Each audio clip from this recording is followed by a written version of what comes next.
जदि पेटरे गैस्ट्रिक रोज chronic अल्सरटिव colitis ताहले ठंडा पट्टी बरफ पानी रे बुड़ेबे 2 मिनिट पकेले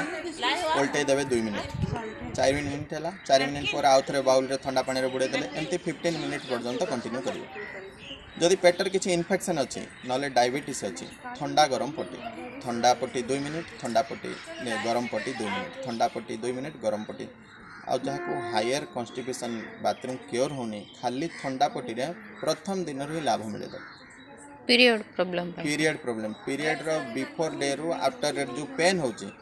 आपण 2 दिन पूर्व जदि पेन आसुची ठंडा पट्टी पकेकरी शुंतु ना ठंडा बरफ पट्टी पूरा गुड़े दिंतु पेटर तुरंत लाभ मिले पेन सांगे सांगे विथिन सेकेंड भीतर पेन रिलीफ हो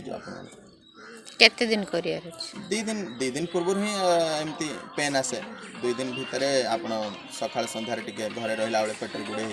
सांगे सांगे पेन रिलीफ होइला आ पीरियड्स पर तो पेन धीरे धीरे रिलैक्स हो जाए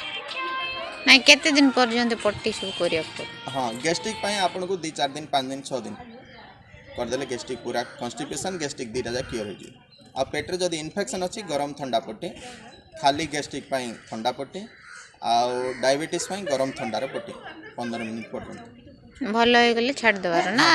छाड़ देबे केते दिन गैप रे आउथर करिया पड़े एटा तो पैसा पड़ने आपण माने 6 दिन को 7 दिन को जता बेले छुट्टी मिलुची पका आज संडे छुट्टी मिलले 15-20 मिनिट पकांतु